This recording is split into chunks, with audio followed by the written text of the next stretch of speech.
एक बार फिर से हम सभी जन मिलकर परमेश्वर का धन्यवाद करिए।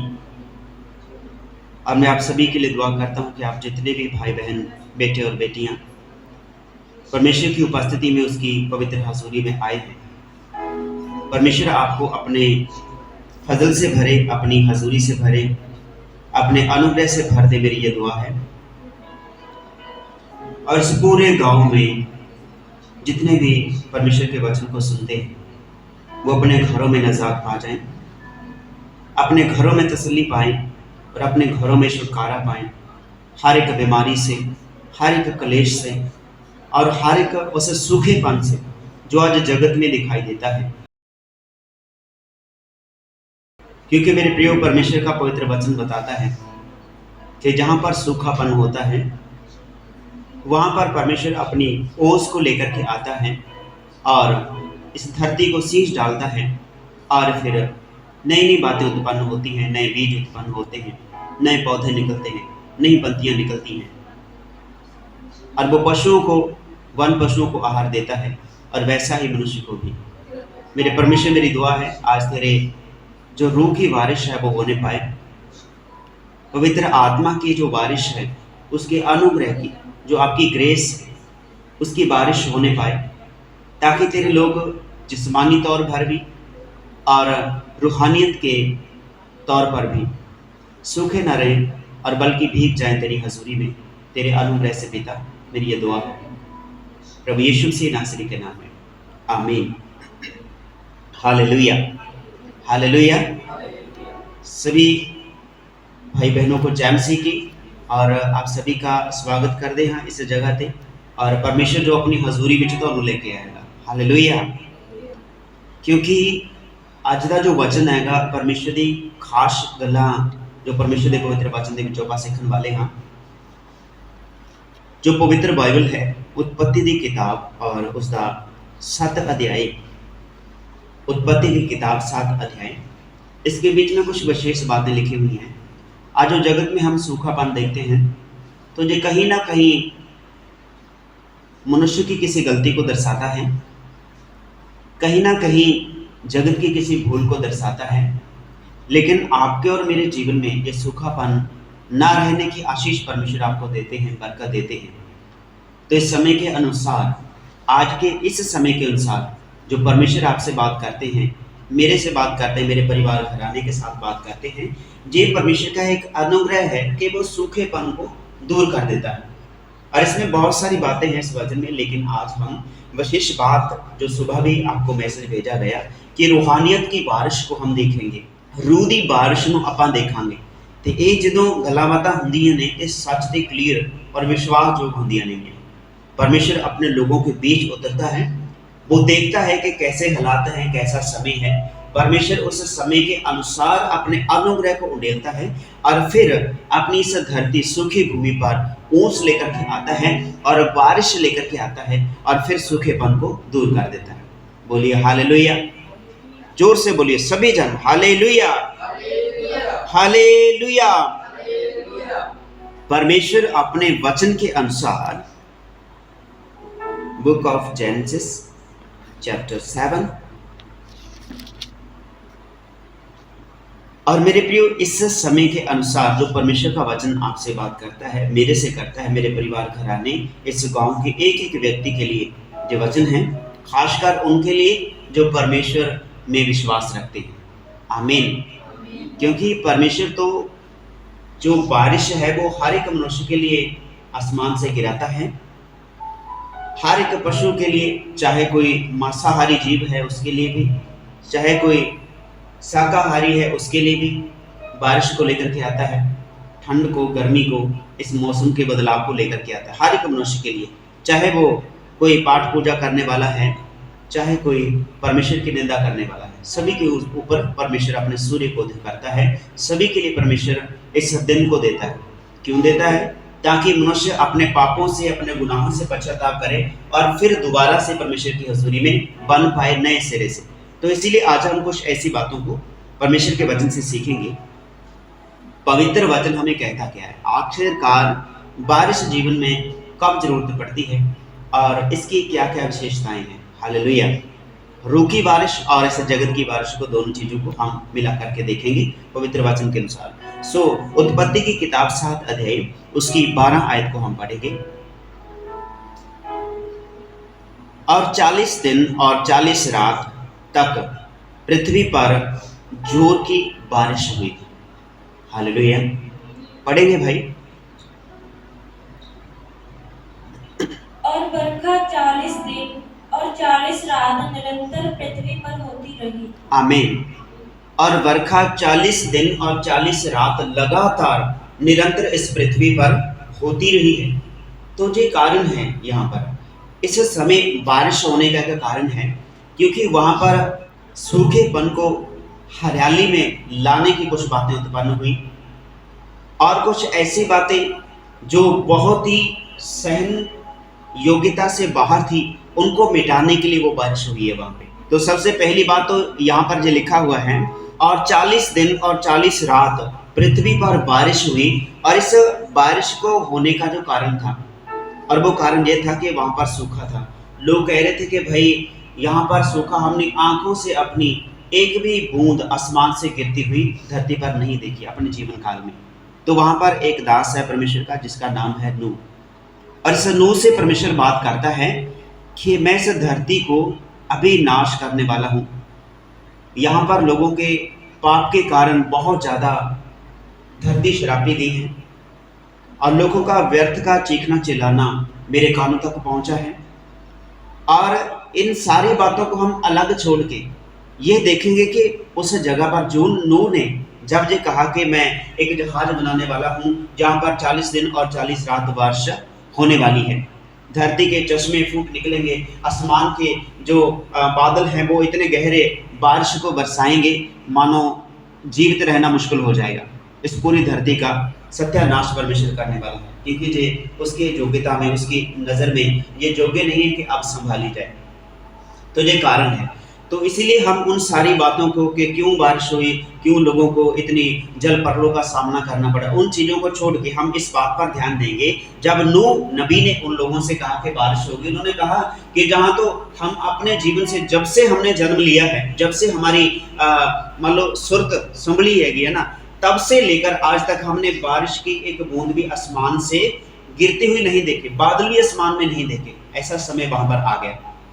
तो जहां पर परमेश्वर उनको वो बारिश की एक बूंद नहीं बल्कि एक बूंद की बजाय बहुत सारी बरखा दिखाने के लिए अपने इस विधि को रचते हैं। बोलिए हालेलुया।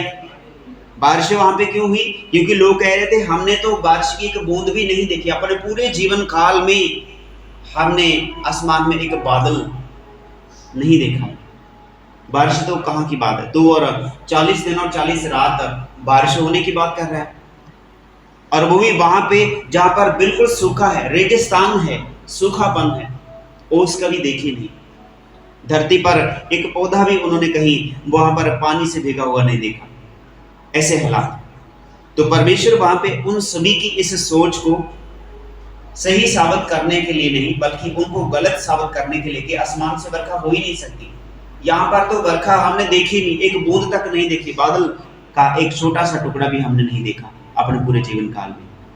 तो उनकी जो युक्तियां थी उनको झूठा ठहराने के लिए परमेश्वर ने अपने होने का वजूद, अपने वहां पर मौजूद होने का एहसास दिलाने के लिए उस समय 40 दिन और 40 रात बरखा की। तो ये बरखा थी सूखेपन को दूर करने के लिए। और फिर बाद में लिखा जब वो अरारात पर्वत पर वो टिक गया है ना, कई महीनों के प्रोसेस के बाद में जहाज उनका जो बेड़ा बनाया था नूह नबी ने। ज़्यादा विस्तार में नहीं जाएंगे क्योंकि हमें देखना है कि आसमानी बारिश जो रूहानी वर्षा है वो हमारे जीवन में कैसे आती है। तो इनके जीवन में जो सूखापन था, धरती पर तो सूखापन था ही था, लेकिन इनके जीवन में सूखापन था क्योंकि ये बिल्कुल ऐसे सूख गए थे, इनको कोई आस है ही नहीं थी, कोई इनके जीवन में कोई डाली हरियाली की है ही नहीं थी। हमेशा यही कहते थे हमने तो अपनी आंखों से एक बूंद भी आसमान से गिरती हुई नहीं देखी है। सभी लोग ध्यान दीजिए, हालेलुया। जोर से बोलिए हालेलुया। हाथ उठाकर ऊंची आवाज से बोलिए हालेलुया। इन लोगों का वो सूखापन क्या है? इनका सूखापन कि यहां बारिश नहीं हो सकती। जब से हमें सुर्त आई है, जब से हमें शुद्धि आई है। हमने एक बूंद बारिश की आसमान से नीचे गिरते हुए और एक बादल का टुकड़ा आसमान में देखा नहीं।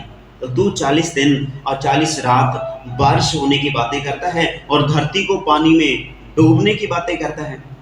जहां तो खड़ा है, जहां तो जहाज बनाने की बातें करता है, जहां पर तो हो ही नहीं सकता, ये तो इतना ऊंचा टिल्ला है जहां पर तो पानी की एक बूंद भी नहीं आएगी। अगर बारिश आ भी जाएगी तो जो इतनी पहाड़ी ऊंची है जिस पर तो रेगिस्तान में जहाज बनाने लगा है, बेड़ा बनाने लगा है, तो क्या जो पानी में तैरेगा? लोग उसको मजाक बना रहे हैं। तो लोगों के अंदर सूखापन है, अभी नूह के अंदर गीलापन है। नूह के अंदर ओस रब हर रोज देता है, अपने अनुग्रह की ओस देता है, आत्मिक बारिश इसके जीवन में होती है। जे अंतर है इस जगत में मेरे प्रिय, कि जगत में इतना सूखापन है कि परमेश्वर की बोली की बातों पर विश्वास करना आप मनुष्य के बस की बात नहीं है। आमीन। तो वहां पर उन लोगों का सूखापन दूर करने के लिए, जो जिंदगी में सूखापन है, हम बात कर रहे हैं रूहानियत की वर्षा की, स्पिरिचुअल रेन की, हालेलुया, आत्मिक बारिश की हम बात कर रहे हैं। तो उनके जीवन में जो आत्मिकता का सूखापन था वो बढ़ चुका था, विश्वास नहीं था उनको। तो उनकी आत्मिकता का जो सूखापन है वो दूर करने के लिए उस सूखे स्थान पर परमेश्वर ने अपने दास को ठहराया। वहां पर वो जहाज बेड़ा बनाता है पानी में तैरने के लिए। उसके साथ में बहुत सारे जीव जंतु आते हैं और कुछ भाई बहन सहमति जता के उसके साथ में जहाज में चले भी जाते हैं। कुछ जीव जंतु, पशु पक्षी, कुछ भी था, सब कुछ उसके साथ में हो लिया, जो परमेश्वर के अनुग्रह से उसके साथ में किया गया था। तो जो सूखापन जगत के लोगों के बीच में था वो दूर करने के लिए 40 दिन और 40 रात वो बारिश हुई वहां पे। तो ऐसा ही आज भी लोगों के बीच में ऐसा सूखापन है कि कोई बात परमेश्वर के वचन से की जाए तो वो मानते ही नहीं है। मेरे भाई, मेरी बहन, यदि उनको कहा जाए कि परमेश्वर तेरी चिंता करता है, कौन है जी हमारी चिंता करने वाला? आमीन। परमेश्वर क्या हमें ऐसे ही घर बैठे दे जाएगा क्या? नहीं, वो घर बैठे को नहीं देगा। आपको अपने हाथ पांव हिलाने पड़ेंगे, आपको काम पे जाना पड़ेगा, और यदि प्रार्थना करने के लिए आपको बैठना पड़ेगा, तो सारी चीजें जरूरी हैं। और लिखा है उठो और प्रार्थना करो। तो हर एक वस्तु, हर एक चीज को नियमित किया गया है, हर एक समय के अनुसार उसको मान लो समय पर ठहराया गया कि उसको कैसा करना है, कि विधि रची गई है, एक काम करने का एक तरीका रचा गया। और समय के दौरान परमेश्वर ने अपने काम करने के तरीके को यहाँ पर रचा कि लोगों के मन में सूखापन है कि आसमान से एक बूंद नहीं दिखी, और लोग परमेश्वर के वचन का भी मजाक उड़ा रहे हैं कि ऐसा हो ही नहीं सकता। और बाबा नूह जो है उसका भी मजाक उड़ा रहे हैं कि तू बारिश होने की बात करता, हमने एक बूंद नहीं देखी। तो समय के दौरान परमेश्वर ने उनकी आत्मिकता का जो सूखापन था वो दूर करने के लिए, मेरे भाई मेरी बहन, वहां पे बारिश की। बारिश भी इतनी कि आसमान को छूने तक पानी चला गया। जो ऊंची से ऊंची पहाड़ियां दिखाई देती हैं, जैसे माउंट एवरेस्ट हो गई, सबसे ऊंची पहाड़ियां हैं नेपाल की, तो उन पहाड़ियों के कई गुना ऊंचा पानी आसमान से जो गिरा वो चला गया, वो पहाड़ियां डूब गई। इतना पानी आसमान से गिरा है। तो इसी रीति से परमेश्वर आपके जीवन में देखना चाहते हैं कि यदि कहीं पर सूखापन है, यदि आपको पता नहीं, यदि आप विश्वास नहीं करते हैं कि आत्मिक वर्षा कैसे हो सकती है, आत्मिकता की बारिश कैसे हो सकती है। हमने तो देखा है कि आसमान से पानी गिरता है, वो तो होती है, लेकिन आत्मिक वर्षा कैसे हो सकती है? इसी को उदाहरण के तौर पर और सबूत के तौर पर आपको एक वचन की ओर लेके चलते हैं। भजन संहिता चैप्टर 68 और उसकी 9 आयत को पढ़ेंगे। हे परमेश्वर, तूने बहुत आयत की बरखा की। आमीन, हालेलुया। हे मेरे परमेश्वर, तूने बहुत आयत की बरखा की। परमेश्वर का दास दाऊद कहता है, जे कहां से कहने लगा भाई, जे कहने लगा उस समय को याद करके, हे परमेश्वर तूने बहुत आयत से वर्षा की है, अपने अनुग्रह की वर्षा की है। जिनको जल, एक संसारिक जल चाहिए था, उनके लिए जल बहा दिया तूने। जिनको आत्मिकता की जरूरत थी उनके लिए आत्मा तूने बहा दी। एक जगह पे जोएल भी कहता है कि अंतिम समय में मैं अपना रूहे पाक, जो पवित्र आत्मा है, अपना आत्मा पानी की तरह लोगों के ऊपर बहा दूंगा, जवानों के ऊपर बहा दूंगा, बूढ़ों के ऊपर बहा दूंगा, छोटे छोटे बच्चों के ऊपर भी बहा दूंगा अपना आत्मा, परमेश्वर कहते हैं। हालेलुया। तो जैसे जो बारिश सभी बूढ़ों पर होती है, जवानों पर होती है, कीट पर होती है, जीव जंतु पर होती है, हमें, लेकिन परमेश्वर उसी रीति से आपको उन फूल पौधों की न्याय ऊपर से सींचना चाहता है, ताकि ऊपर से आपकी सारी जो धूल मिट्टी है जगत की वो सारी उतर जाए। आसमानी ओस जो होती है वो पत्तों को ऊपर से धोना शुरू करती है, नीचे तक धोकर शुद्ध कर देती है। हालेलुया। जोर से बोलिए हालेलुया। इसी तरह परमेश्वर का अनुग्रह भी बताता है कि उसने आपके ऊपर आत्मा बरसाई है, बारिश की है आपके ऊपर, आसमानी रूह की आग की बारिश की है, पवित्र आत्मा की बारिश की है। कब? प्रेरितों के काम 2 अध्याय में। वो बारिश साइड से नहीं आती, वो इधर से नहीं आती, आगे से पीछे से नहीं आती, वो कहाँ से आती है? ऊपर से आती है। हालेलुया। तेज आंधी सुनाई देती है जगत में, तूफान बिजली कड़कती है और आसमान से बादल वर्षा को गिराते हैं। वैसे ही जहाँ पर जिस्मानी तौर पर हम देखते हैं, लेकिन आत्मिक तौर पर जब देखें, जो सभी लोग एक जगह पर इकट्ठे हैं, एक कमरे में बंद हैं, प्रार्थना कर रहे हैं और प्रार्थना करें, प्रभु तेरा वो दिन आ पहुंचा है, हमें भर दीजिए, जो हमारी इच्छाएं हैं वो पूरी होने पाएं, आपके फजल के अनुसार आपके रूह से भरकर हम तेरे सुसमाचार को फैलाएं, तेरे वचन को फैलाएं, अपने पवित्र आत्मा से हमें भर दीजिए। क्योंकि यीशु ने कहा था, जब तक आप भर ना जाएं, ऊपर से भर ना जाएं, ऊपर से आप बल प्राप्त ना कर लें, आप इस यरूशलेम से बाहर ना निकलना। तो वो यरूशलेम में बैठे हैं, अपने उस भवन में, अपने उस प्रार्थना के स्थान पर बैठे हैं, प्रार्थना कर रहे हैं। तो वहां पर तब तक वो बैठे रहे जब तक उस समय आप नहीं पहुंचा। वो प्रतीक्षा कर रहे हैं, जो भरना चाहते थे उनको भर दिया। और वो लिखा है, तेज आंधी सुनाई दी, उन सभी लोगों को सुनाई दिया, और बादलों का गर्जना सुनाई दिया, और उन सभी के ऊपर से नीचे को आती हुई आग की लपटें दिखाई दी, रूह की बारिश होने लगी। आमीन। जो उनको भर दिया, उनको जला नहीं रही है वो रूह की आग की बारिश, बल्कि उनको बना रही है, उनको अच्छा कर रही है, ठीक कर रही है। ऊपर से बुद्धि में कमजोरी होती है, मनुष्य की सोच में कमजोरी होती है, ऊपर से उस बुद्धि को ठीक करते हुए जिस्म में उतर रही है वो आग, वो बारिश आसमानी। हालेलुया, आमीन। वो तेज आंधी सुनने का शब्द सुनाई दिया, तेज आंधी चलने का शब्द सुनाई दिया, और सभी लोग पवित्र आत्मा से भर गए। वहां पर ऐसी बारिश हुई जैसे वे नूह के जमाने में 7वें अध्याय में हम देखते हैं कि बारिश हुई बहुत ज्यादा। 6ठे अध्याय में देखते हैं बारिश हुई बहुत ज्यादा, पूरी दुनिया पानी से भर गई। तो इसी रीति से जो विश्वास करने वाले हैं उनके लिए परमेश्वर अपने पवित्र आत्मा को ऊपर से नीचे की ओर बहाता है, ताकि ऊपर से आपको धो करके शुद्ध करता जाए, ठीक करता जाए। संसारिक बारिश पेड़ों को, पौधों को ऊपर से धो करके नीचे की ओर गंदगी को साफ करती आती है। वैसे ही पवित्र आत्मा का आग जो है, पवित्र आत्मा की जो आत्मिक रूहानियत की बारिश है परमेश्वर की ओर से मनुष्य को आती है, तो वो सर से शुरू होती है, बुद्धि को ठीक करते हुए आंखों की जो नजरें हैं, नजरों से बुरा देखा गया उसको ठीक करती है, और कानों से बुरा सुना गया उसको ठीक करती आती है वो बारिश। जो बुद्धि में विचार बुरे बुरे उठते हैं उन विचारों को धो के शुद्ध करती आती है वो बारिश। और फिर गले में जो बुरा कोई माड़ी किस्म का भोजन है खाया गया, कोई नशा खाया गया, उसको धो करके गले को शुद्ध करता, नीचे को पवित्र आत्मा का जो जल है उतरता है। आमीन। वो आत्मिक बारिश होती है, सर से लेकर पांव तक, दिल तक पहुंचती है। दिल के जो बुरे विचार हैं, ये तो परमेश्वर पहले कहता है कि आपका जो दिल है वो बहुत ही खराब है, धोखेबाज है, और इसको पत्थर के हृदय को मुझे दे दो और मुझसे मांस का हृदय ले लो। आमीन। ताकि आप जाने कि मैं कैसा परमेश्वर हूँ। वो दिल लगाने वाला, वो जिंदगी देने वाला परमेश्वर है, और वो पवित्र आत्मा ऊपर से लेकर दिल तक, हृदय तक पहुंचता है, और हर एक दिल के बुरे विचारों को और मन की बुरी धारणाओं को और हर एक उस गंदगी को जो हमारे शरीर में है धो करके शुद्ध करते हुए आत्मिक बारिश जाती है। जब ये बातें हमारे जीवन में उत्पन्न हो जाती हैं तो फिर एक अलग ही अनुभव होता है।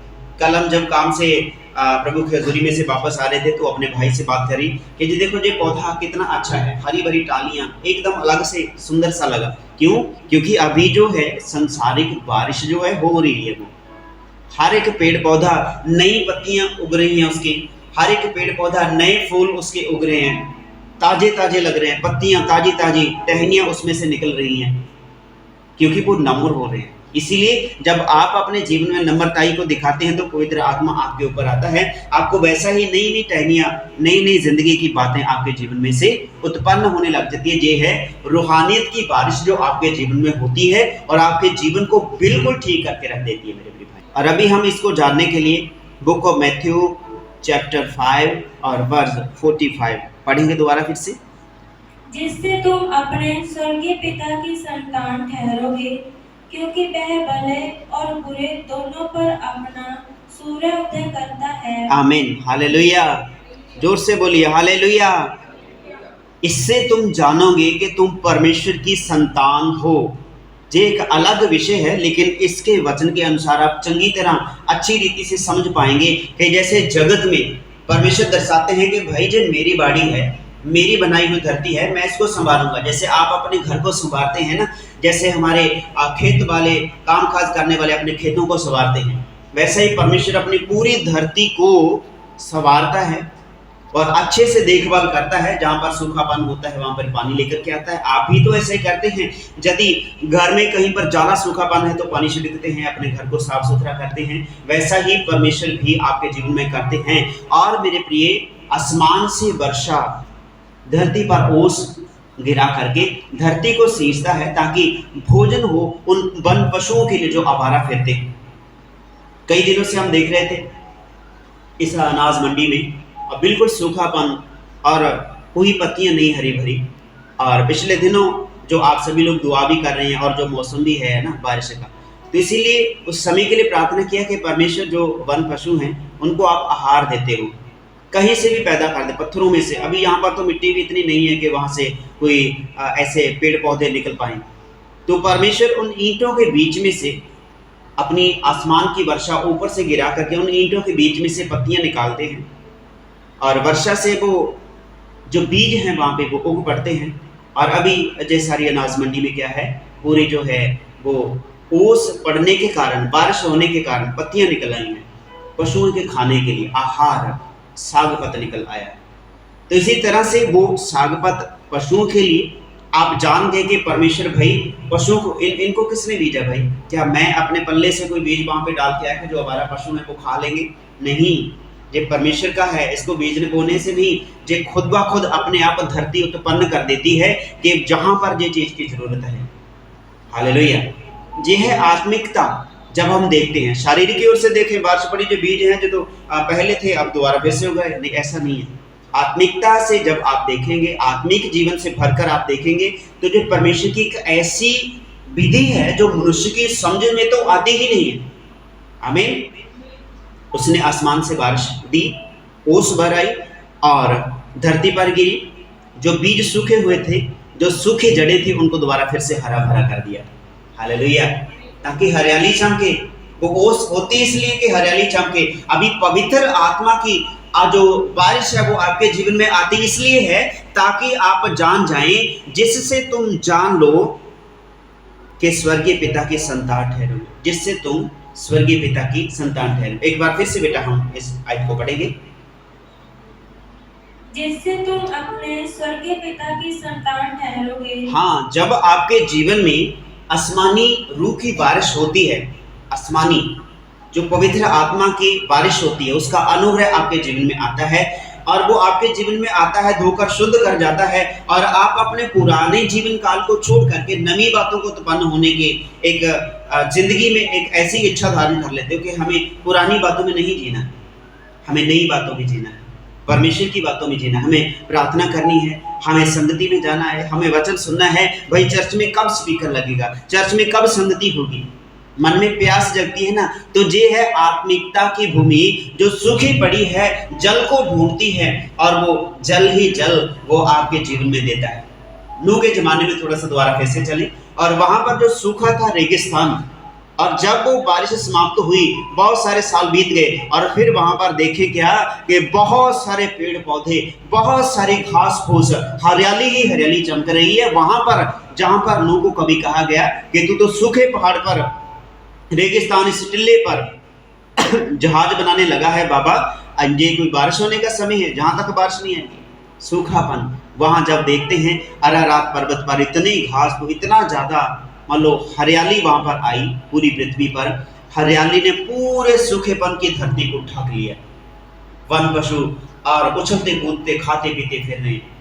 जब उस किश्ती से, जहाज से, उस बेड़े से उन जानवरों को बाहर निकाला गया। इसी तरह उस सूखेपन को दूर करने के लिए आसमानी कोष, आपके जीवन में आत्मिकता के सूखेपन को दूर करने के लिए पवित्र आत्मा की बारिश होनी लाजमी है, ताकि जब वो बारिश हो आप नई नई बातें बोले, नई नई बातों को आप उत्पन्न अपने जीवन से करें। आपको हम इसलिए एक थोड़ी सी उदाहरण देना चाहते हैं।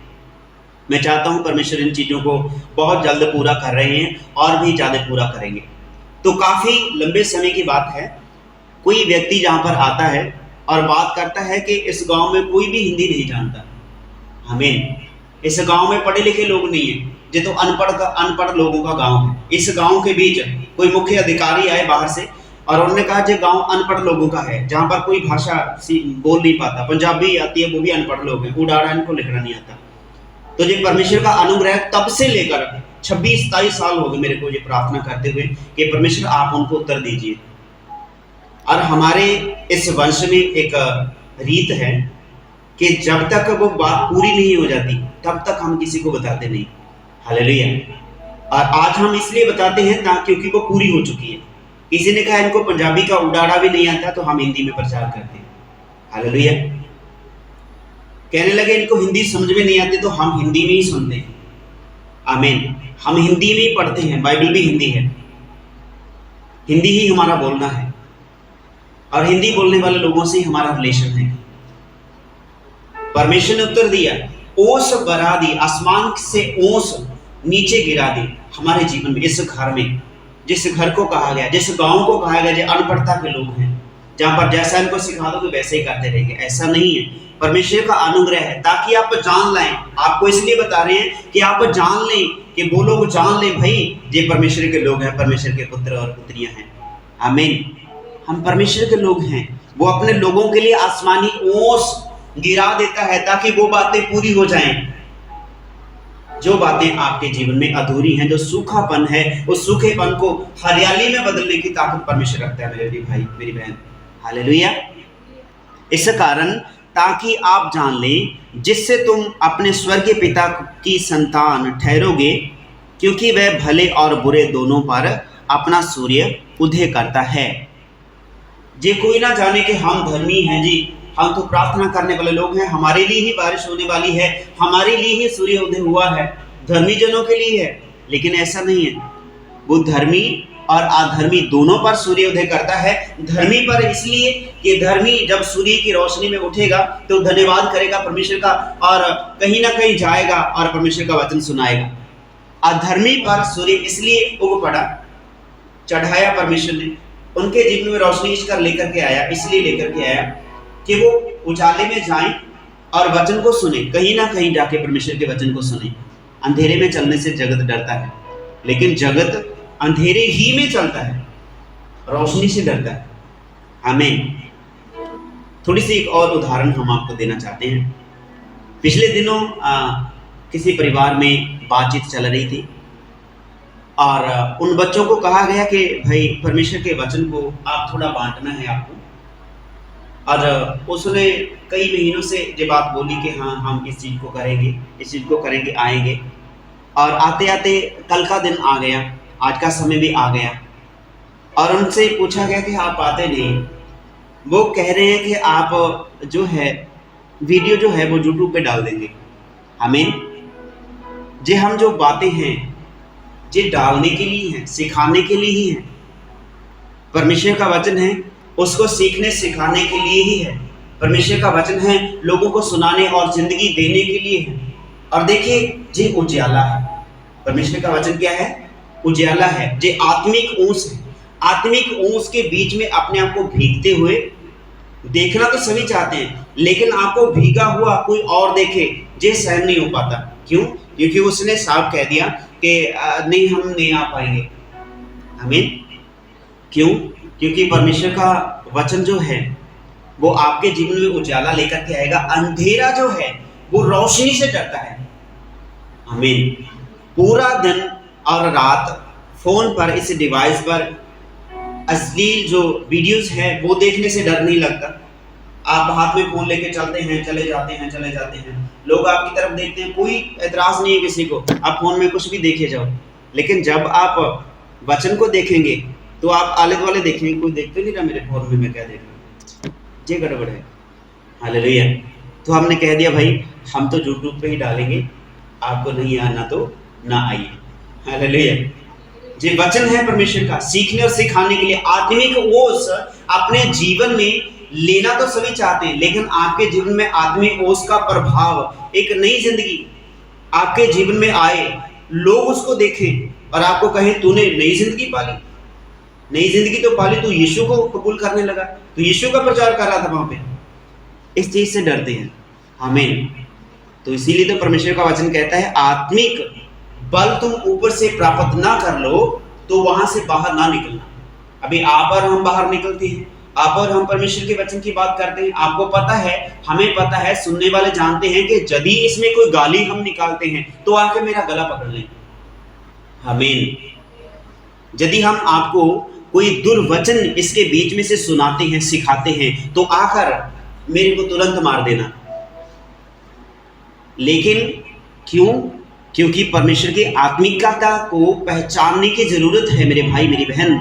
यही है आत्मिक बारिश जो आसमान से होती है, आपको भिगो देती है, आपके जीवन को तब्दील कर देती है। ये है आत्मिक वर्षा। संसारिक बारिश होती है और जंगली जो पौधे होते हैं वो उत्पन्न हो जाती हैं, पैदावार उनकी बढ़ जाती है, सूखी धरती हरियाली से भर जाती है ओस पड़ने से। आत्मिक रीति से मनुष्य के जीवन में जब ओस पड़ती है, वचन की ओस पड़ती है, तो वो आपके जीवन में जो सूखी विचारें होती हैं, सूखी धारणाएं होती हैं, उनको हरा भरा एक नया मोड़ लेकर के आ जाती है परमेश्वर की वाणी। ये है मेरे प्रिय भाई आत्मिक बारिश जो आपके जीवन में होनी चाहिए। और जब हम पढ़ते हैं प्रेरितों के काम 2 अध्याय में 1 से लेकर 4 आज तक, तो आसमान से एक तेज आंधी चलने का शब्द सुनाई दिया और वहां पर एक बहुत ही अद्भुत तरीके से जितने वहां पर लोग बैठे थे उस कमरे के अंदर, प्रार्थना भवन, उस पवित्र मंदिर के अंदर, यीशु की हैकल के अंदर, तो सभी के ऊपर आसमान से वो बारिश हुई, आग की लपटें निकल आई आसमान से, उस छत के बीच में से। हर एक जन वहां पर ऐसा नहीं लिखा कि छोटा या बड़ा या बुजुर्ग या बुद्धिमान थे उनके ऊपर, लिखा वहां पर हर एक जान पर वो आसमानी वो जो आग थी वो ठहरी, आके लपटें ठहरी, आसमानी ओस पड़ी उनके ऊपर, पवित्र आत्मा की आग की बारिश हुई। तो उसके बीच में बारिश होने के कारण, उसके बीच में आग की भरपूरी, आत्मा की भरपूरी आने के कारण वहां पर उनकी भाषा बदल गई। हालेलुया। उनकी भाषा बदल गई, उनके बोलने का तरीका बदल गया, उनको किसी को समझाने का तरीका बदल गया और खुद भी समझने का तरीका बदल गया। हालेलुया। और तभी मौके पर वो उस भाषा में बात कर रहे हैं जो सामने वाले सुन रहे हैं। हालेलुया। अभी जो अगली पीढ़ी है, नेक्स्ट जनरेशन जो है, वो पंजाबी में अड़ी नहीं रहेगी मेरे भाई, वो हिंदी, इंग्लिश, तमिल, उर्दू सब जानेगी। Hallelujah, hallelujah. क्योंकि आपको यदि बढ़ना है तो आपको बढ़ती की बातों को समझना भी चाहिए, जरूरी है। आप एक ही घर में नहीं टिक सकते, एक ही घर में सदा 24 घंटे टिक नहीं सकते। आप अपने एक ही मार्ग पर नहीं चलते, आप अपने मार्ग को बदलते हैं, क्योंकि आपके काम अलग अलग है ना, हम सभी के काम अलग अलग हैं। तो इधर जाना है भाई, उधर अलग मार्ग जाना पड़ेगा, सुनाम में जाना है अलग मार्ग में जाना पड़ेगा, लहरा गागा की तरफ जाना है अलग मार्ग में जाना पड़ेगा, बुढ़लाडा की तरफ जाना है तो अलग मार्ग में जाना पड़ेगा, चीमा मंडी की तरफ जाना है तो मार्ग अलग है मेरे भाई। हालेलुया, आमीन। इसीलिए हर एक तरफ मार्ग निकलते हैं। इस गांव में कितने मार्ग निकलते हैं? 1, 2, 3, 4 और 5, छठा है उस तरफ। एक गांव के बीच में 6 मार्ग हैं आने जाने के लिए। तो आपके जीवन में कितने मार्ग हैं? परमेश्वर ने एक ही मार्ग दिया कि I am the way, the truth and the life. मैं ही मार्ग हूं, मैं सच हूं और जीवन हूं, सच्चाई हूं मैं। तो वो मार्ग जिस पर चलना बहुत कठिन है, तंग है, उस पर चले, आत्मिकता में चले, आत्मिक वार्ष को पहचाने। वो कैसे आपके जीवन में आती है? आत्मिक वार्ष जब आपके जीवन में आती है, आपका जीवन हरा भरा हो जाता है। आपकी सूखी जो विचारें हैं, विचारधारणा, वो हरी हो जाती है। आपको उम्मीद नहीं होती, उस उम्मीद को दोबारा फिर से पैदा होने की एक किरण जहां से मिलती है परमेश्वर के वचन के अनुसार। क्यों? और धर्मी और अधर्मी दोनों पर मैं बरसाता है। हालेलुया। पढ़ेंगे हम इस वचन को, बुक ऑफ मैथ्यू 5 अध्याय उसकी 45 आयत। जिससे तुम अपने स्वर्गीय पिता की संतान ठहरोगे, क्योंकि वह भले और बुरे दोनों पर अपना सूर्योदय करता है और धर्मी और अधर्मी दोनों पर मेघ बरसाता है। आमीन। भले और बुरे दोनों मनुष्यों पर सूर्य उदय करता है। कोई बुरा व्यक्ति ये नहीं कह सकता जो सूरज मेरे लिए बनाया है, जो दिन मेरे लिए है। और भला व्यक्ति जो है, कोई भलाई को पैदा करने वाला है, कोई भजन बंदगी पाठ पूजा करने वाला है, किसी ग्रंथ का प्रचार करने वाला है, पवित्र शास्त्र को पढ़ने पढ़ाने वाला है, कोई टीचर है, कोई अध्यापक है, वो बंदा ये नहीं कह सकता कि ये सूर्य सिर्फ मेरे लिए है। अधर्मी तू दूर हो जा, तू तो नशा करता है भाई, तेरे लिए सूर्य नहीं उदय हुआ। तू तो भाई मीट शराब पीता खाता है, तेरे लिए सूरज नहीं पैदा हुआ। ये मेरे लिए है क्योंकि मैं पाठ पूजा करने वाला हूँ। ऐसा नहीं है। जे सूर्य अधर्मी और धर्मी दोनों पर परमेश्वर ने चढ़ाया, भले और बुरे के ऊपर, और मेघ को बरसाने की आशीष परमेश्वर ने हर एक मनुष्य को दी है मेरे भाई। वो धर्मी और अधर्मी दोनों पर अपने आसमान का ओस भराता है, मेघ बरसाता है। बारिश हर एक मनुष्य के लिए, पशु के लिए, जीव जंतु के लिए है, खासकर मनुष्य के लिए। और धर्मी और अधर्मी दोनों पर मेघ बरसाता है। मेघ कहने का भाव बारिश।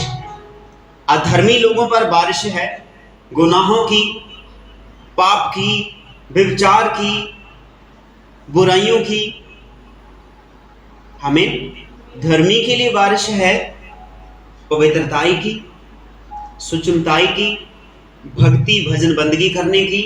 ये भेद हैं।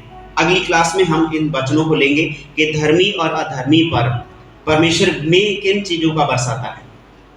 थोड़ी सी मैं उदाहरण के तौर पर आपको दिखाना चाहता हूँ, बताना चाहता हूँ। जब सदोम और गमोरा शहरों को नाश किया गया, वहां से आग, आसमानी बारिश होती है। अधर्मी लोगों के ऊपर लिखा है ना कि दोनों पर मैं बरसाता हूँ, धर्मी और अधर्मी पर। वहां पर अधर्मी लोगों पर बारिश हुई आग की, तो वो लोग जल के नाश हो गए। उनके जहां जहां उन्होंने टच किया था इसे, वो सभी चीजें नष्ट हो गई। और वही आग आज प्रेरितों के काम दूसरे अध्याय में जब आती है, वो उन लोगों को बना देती है। हमें वो आग उनको बना देती है, उनको नई नई बातें सिखा देती है। ये है वही आग है, वही पानी है। भले लोगों के लिए भलाई को उत्पन्न करता है, लेकिन बुरी सोच वालों के लिए बुराई को, उनके नाश का कारण बन जाता है। इसीलिए आत्मिक रीति से आप बारिश को देखिए और वो आपके जीवन में भलाई को उत्पन्न करेगी। आपके फसल को नाश नहीं करेगी, वो आपके जीवन में आपकी पैदावार को नाश नहीं करेगी। वो जो बारिश है आसमानी, जरूरी है जिसकी वो बारिश है, जिसकी वो रूहानियत है, उसी की रूहानियत में चलने की एक वचन की कड़ी को आप जोड़ लें। जिसकी वो आसमानी आग है, उसी आग के बीच में चलने का एक फैसला ले लें। जिसकी आसमानी ओस पड़ती है इस धरती पर, उसी के वचन के अनुसार आप अपने आप को बांध कर रखिए, उसके वचन के अनुसार चलिए, ताकि जब आसमान से वो आग गिरे, वो आग दानियल सदरक मेशक तरह की आग जब उनके जीवन में आती है, तो उनको जलाती नहीं है, वो उनको संभाले रखती है। हालेलुया, जोर से बोलिए हालेलुया। परमेश्वर की आग परमेश्वर के लोगों के लिए वरदान, लेकिन परमेश्वर को न मानने वाले लोगों के लिए सजा ठहरती है। इसीलिए आसमानी ओस पवित्रताई में चलने वाले, प्रार्थना करने वाले लोगों के लिए एक आशीष का कारण है। लेकिन जो प्रार्थना में विश्वास नहीं करते, यीशु में, परमेश्वर में विश्वास नहीं करते हैं, उनके लिए हानि का कारण अपने आप ही है, किसी को कहने की जरूरत नहीं है। लेकिन परमेश्वर जी चाहते हैं कि आप अपने जीवन को आत्मिक रीति से, आत्मिक बरसात में भिगो कर रखिए अपने जीवन को। अपने आप को भिगो लीजिए। आइए हम सभी लोग अपने अपने स्थान पे खड़े हो जाएंगे और हम सभी लोग मिलकर प्रार्थना करेंगे।